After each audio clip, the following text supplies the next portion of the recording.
c'est Viridiana. Je suis ravie de vous retrouver sur cette chaîne où l'on parle surtout couture. Vous pouvez me retrouver sur Instagram avec le pseudo Viri en Play of Life et je suis aussi coach couture pour Urban Ferry.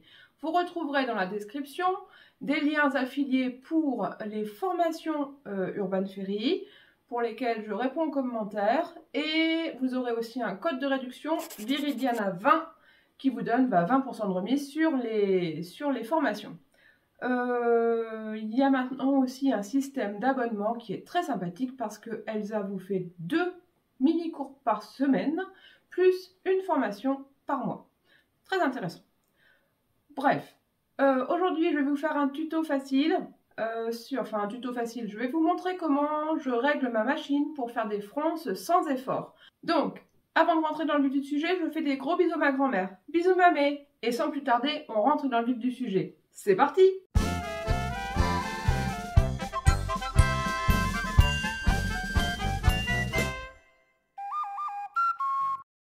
Comme je vous l'avais expliqué dans ma dernière vidéo sur le sous-longue de la blouse pimpante de Liz Taylor, moi j'aime beaucoup faire des fronces. Je n'utilise pas de technique spéciale, je mets juste 2 fils de fronce et je n'ai pas de problème pour froncer.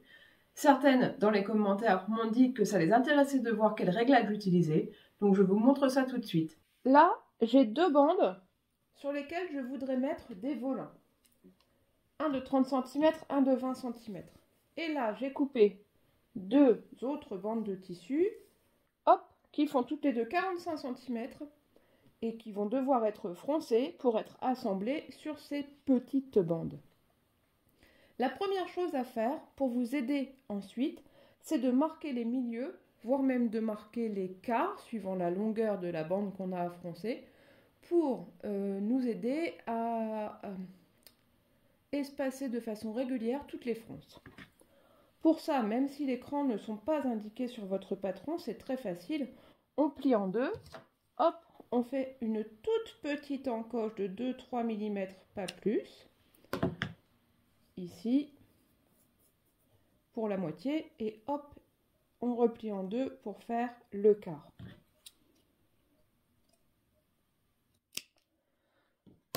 Sur la petite bande, pareil. Alors, on va dire ici, c'est moins difficile de trouver le milieu, mais comme on aura une plus longue bande à froncer, c'est quand même bien de trouver le milieu et l'écart.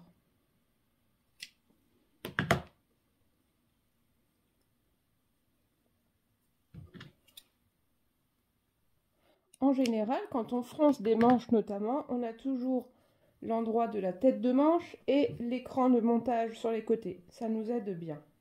Donc là, pareil, sur les 2 bandes que je vais froncer, eh bien, je marque l'écart, enfin le demi et l'écart. Hop, un petit cran de 2 mm. Et encore un.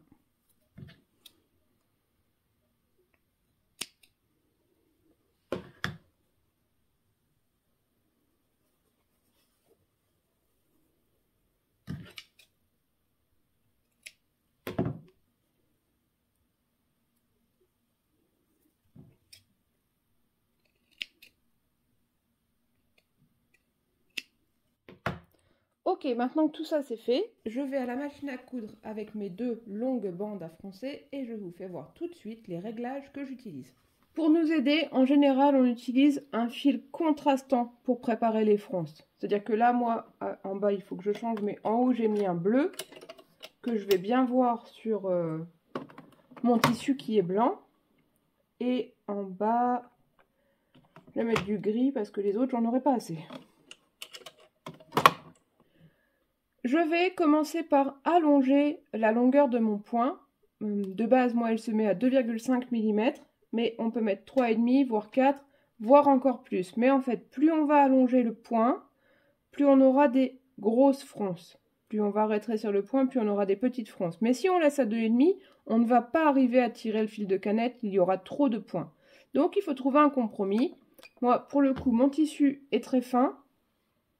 Et j'ai pas de grande longueur, donc je vais mettre 3,5. Et il y a une chose à modifier, c'est le réglage de la tension du fil d'aiguille. En général, c'est une molette qu'il y a à peu près au-dessus de votre bloc moteur. Là, moi, de base, il est à 4. Je vais le mettre aux environs de 2,5, voire même 2. En fait, plus le tissu est épais, plus vous pouvez baisser la tension du fil d'aiguille. Ici, moi, il est plutôt fin, donc 2,5, entre 2,5 et 2, ce sera très bien.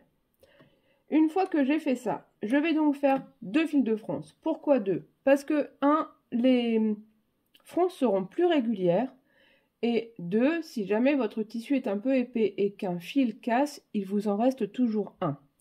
Donc, sachant que la marge de couture normale est de 1 cm, je vais faire un fil de fronce dans la marge de couture, donc aux environs de 0,7 mm du bord, et un de l'autre côté du fil de couture, c'est-à-dire à plus d'1 cm, environ 1,2, 1,3.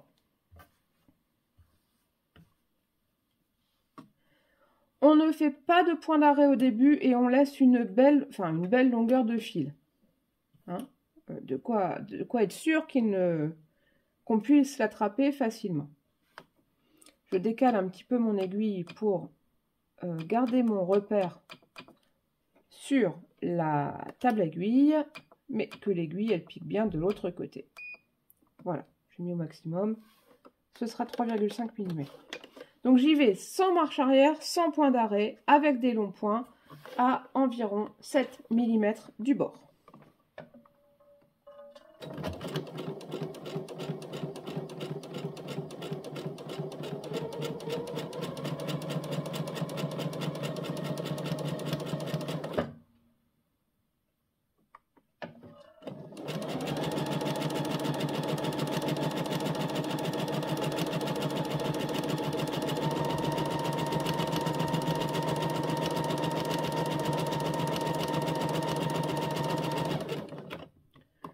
Si votre machine ne peut pas décaler son aiguille vers la droite, c'est à vous de changer de point de repère pour bien faire ce fil de fronce dans la marge de couture.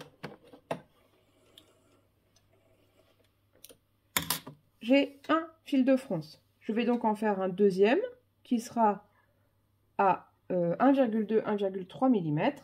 Non, 1,2, 1,3 cm du bord. Je pars exactement au même endroit. Je décale mon aiguille. Et j'y vais pour ma longueur.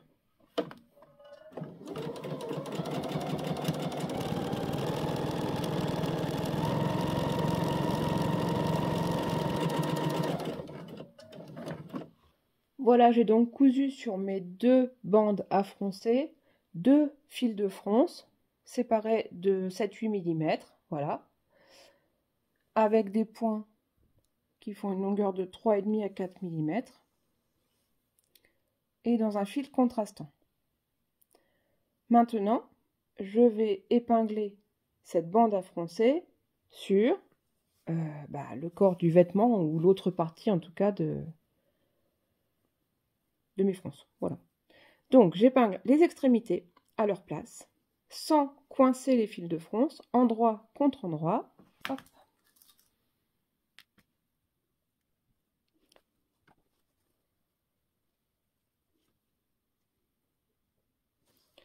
Et je mets aussi une épingle au milieu, toujours sans coincer les fils.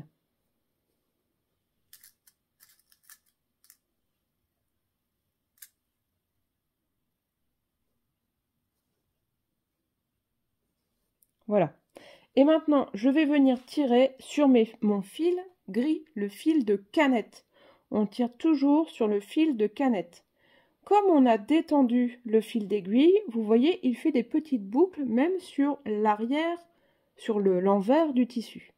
Donc, c'est le fil gris, le fil de canette, celui qui est le plus tendu, qui va coulisser le plus facilement. Donc, hop, je prends que les 2 fils de canette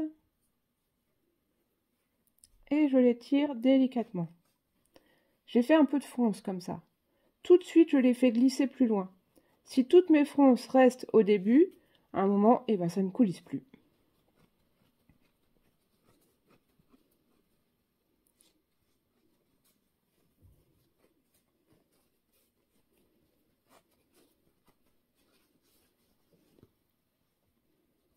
Oh, regardez, j'ai déjà trop froncé.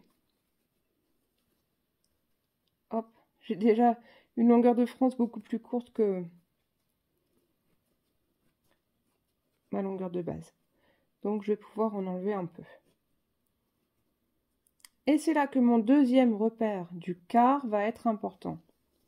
Une fois que j'aurai sensiblement la bonne longueur, voilà, je vais chercher le petit cran que j'avais fait pour le quart et je l'épingle sur le repère de quart du vêtement principal, enfin la partie non froncée. Et je l'épingle sans coincer mes fils de fronce, enfin quoique maintenant je peux. Et du coup je n'ai plus que ces petites parties-là à équilibrer au niveau des fronces. Hop, il en faut un peu au milieu, un peu moins là. Voilà.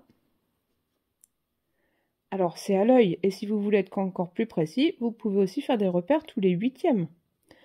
Une fois que ça semble équilibré, eh bien on épingle pour que ça ne bouge plus. Et on fait la même chose de l'autre côté. On prend uniquement les fils de canette.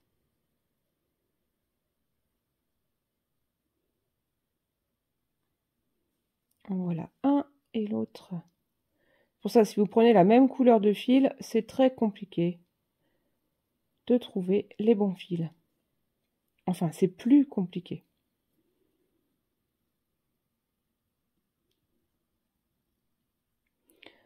Décidément. Voilà, je les ai tous les deux. Donc, on refait la même chose. Je ne prends que dans ma main le tissu à froncer et dans l'autre main les fils de fronce. Et je tire un petit peu. Tout de suite, je fais glisser mes fronces plus loin pour ne pas les empêcher de coulisser. Alors là, vous allez me dire, c'est facile. Il n'y a qu'une fois et demie la longueur. Forcément, ça va bien. Ça coince pas. Mais je vais vous montrer la même chose avec des fronces à faire qui représentent plus de 2,5 fois la longueur. Voilà, donc même principe que tout à l'heure. Ensuite, je remets le cran du quart sur le cran du quart. Je rééquilibre tout ça et j'épingle pour que ça ne bouge pas. Maintenant, on va prendre la partie de tissu beaucoup plus courte et la partie de fronce beaucoup plus longue. Et bien, c'est exactement le même principe.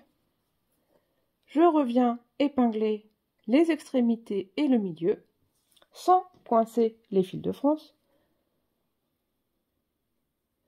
Bien sûr, il faut commencer les premiers points des fils de fronce et les terminer exactement au même endroit, à 1 ou 2 mm près. Mais il ne faut pas qu'il y ait 1 cm d'écart, sinon vous ne pourrez pas froncer.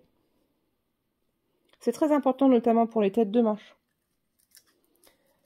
Et je vous jure que ça fonctionne aussi sur du jersey. Quand on a parfois des fronces à faire sur du jersey, je pense au t-shirt frilled de la maison Victor, qui a des fronces. Ça marche aussi très bien. Bien sûr, il faut un jersey qui ne soit pas trop épais.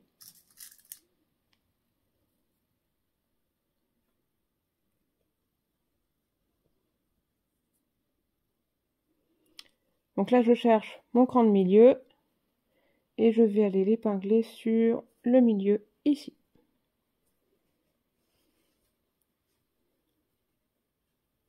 Vous voyez, quand j'épingle, je viens piquer entre les deux fils de fronce.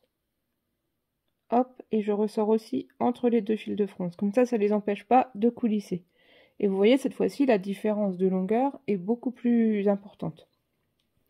Mais ça va fonctionner exactement de la même façon.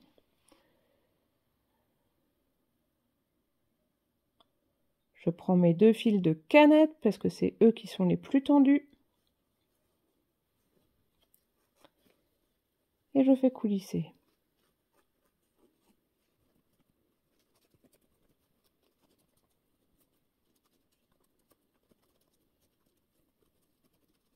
Vous voyez, je suis déjà à la bonne longueur. Mais mes fronces, elles ne sont pas du tout bien réparties. Donc, comme tout à l'heure, je vais chercher le petit cran de quart que j'avais fait.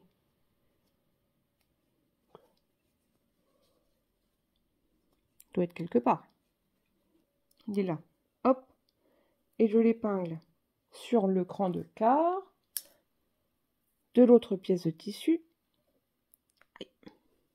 Et maintenant, je répartis les fronces pour qu'elles soient équitablement répartie et esthétique.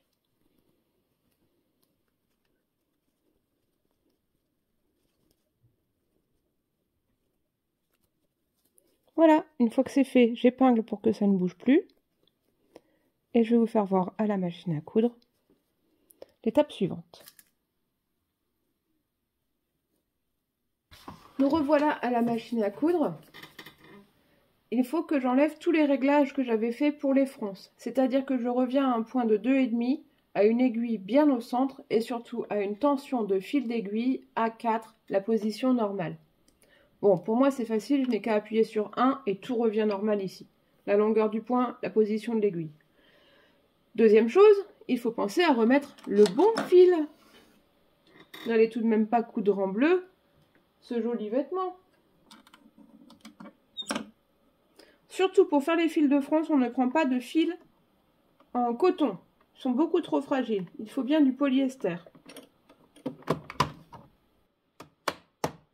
La bonne pression pour le fil d'aiguille, la bonne longueur 2,5 et la position adéquate au centre. Maintenant, je prends mon ensemble qui est épinglé, je mets les fronces vers les griffes. En général, on met toujours vers les griffes, là où il y a le plus de tissu. Hop.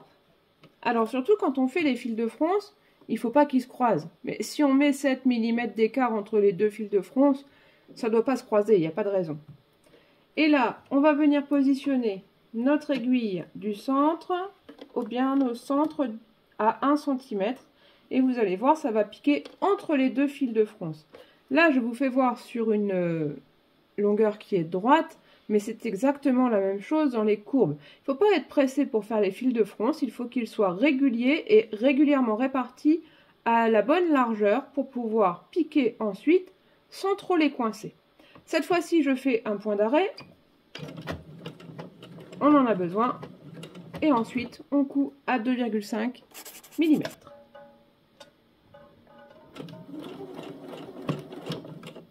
Avec mes doigts, je m'assure que les fronces en dessous soient bien réparties. Même chose quand on a une manche, on n'hésite pas à passer sa main dans la manche pour que ça reste bien en place.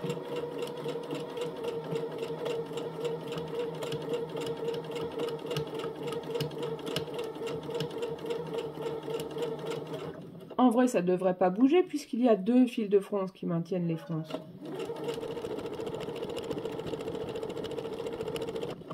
Là, c'est pareil, je m'arrange pour que tous mes fils de fronce soient bien à l'extérieur, qu'ils ne soient pas coincés par la piqûre.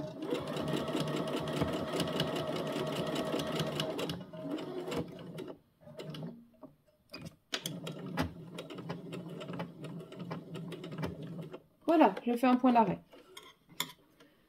Je coupe les fils que je viens de coudre.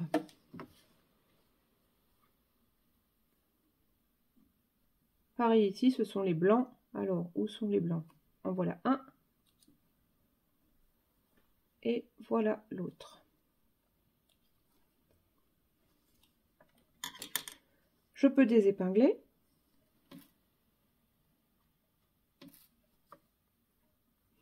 Je me suis permise de laisser les épingles dans la couture puisque elles se coincent un peu dans les fronces et elles ne peuvent pas gêner à l'avancement du tissu.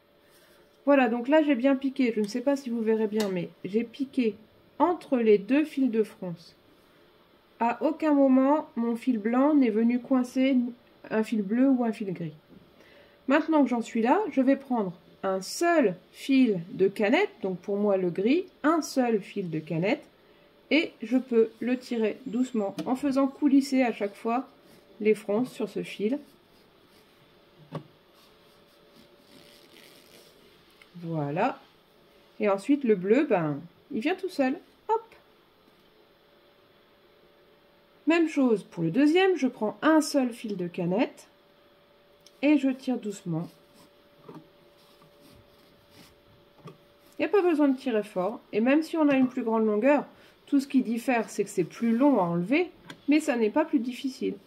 C'est un tuto facile, j'ai pas dit un tuto rapide, un tuto facile. Et le bleu vient tout seul. Je vous montre le résultat. Donc là, on est froncé à 1,5 fois. Voilà. On a un très joli résultat avec des fronces régulières. Il n'y a pas de faux plis. Il n'y a pas de gros plis. On est bien. Donc là, c'est froncé à 1,5. Je vous fais voir tout de suite avec l'autre qui est froncé à plus de 2. 2,5 même peut-être. Elsa a fait une super formation. C'est 14 façons de froncer le tissu. Moi là, je vous en montre une, mais il y en a beaucoup d'autres que vous pouvez retrouver dans les formations d'Elsa. Donc je prends mon deuxième échantillon. Je le mets bien les fronces contre les griffes. Les fronces en dessous. Je préfère comme ça, je trouve que le tissu avance mieux comme ça. Je passe bien tous mes fils de fronce à l'arrière pour ne pas les coincer au début de la couture et je commence par un point d'arrêt ou une marche arrière suivant ce que propose votre machine.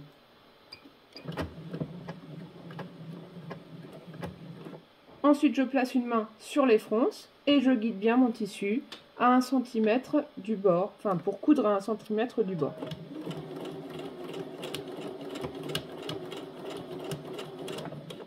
Si vous avez un tissu très froncé, vous pouvez même réduire la longueur du point à 2.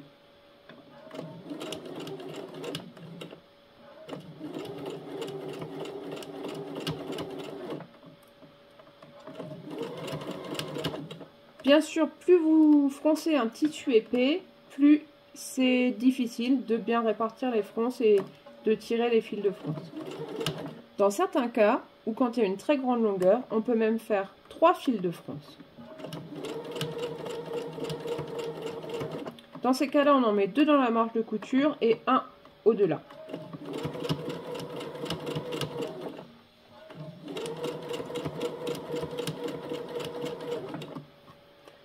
Je vérifie que tous mes fils de fronce sont bien sortis du tissu. Et je fais un point d'arrêt. Ok, je coupe mes fils de couture. Pas les fils de fronce. Donc ici, le blanc.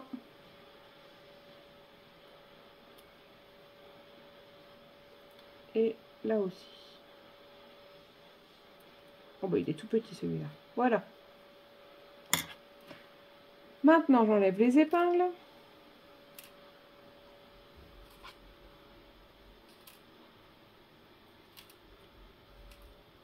Et je vais enlever mes fils de fronce, donc un fil de canette à la fois.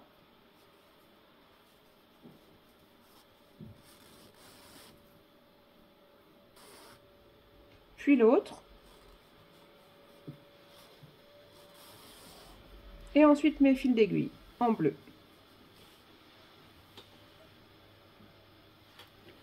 Et on regarde le résultat. J'ai un tissu beaucoup plus froncé, mais avec des fronces bien régulières. Donc on peut les aplatir au fer à repasser ou au contraire les laisser comme ça pour plus de volume. Voilà. Voilà, j'espère que ce petit tuto facile pour les fronces vous aidera et vous permettra de mettre des fronces partout et de ne pas avoir peur d'en faire. Ça marche sur les tissus chaînette rame relativement légers et aussi sur les jerseys relativement légers. Pour les tissus très fins, couture et paillettes a une autre technique. Alors je ne sais plus dans quelle vidéo on peut le retrouver, mais si vous cherchez, vous trouverez. Et bien sûr, pour toutes les autres méthodes de fronce, n'hésitez pas à aller voir la formation Urban Ferry, 14 façons de froncer son tissu. Je crois que c'est comme ça que ça s'appelle. En tout cas, vous trouverez le lien dans la description en dessous. J'espère que cette vidéo vous a plu. Si c'est le cas, mettez un petit pouce, abonnez-vous et en cliquant sur la cloche, vous aurez toutes les notifications pour mes prochaines vidéos. Je serai ravie de vous retrouver très bientôt. En attendant, je vous fais des bisous. Des bisous!